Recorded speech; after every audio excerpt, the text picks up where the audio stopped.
when this news broke? Yeah, so that was September 15th. We cannot forget that date at the No. company. We were enjoying an off-site event. So the whole company was in this, rural environment, enjoying some workshops and making decisions around what to do next for the next year.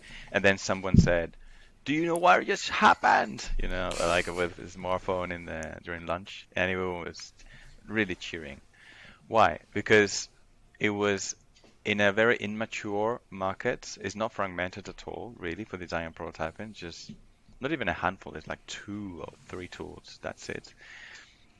Two of them had merged, meaning that the company that owns 7% of the market, Adobe, with Adobe XD, had acquired the tool that owned 80% of the market, which was Figma, meaning that we got an even less fragmented space and therefore a much bigger opportunity to disrupt that space.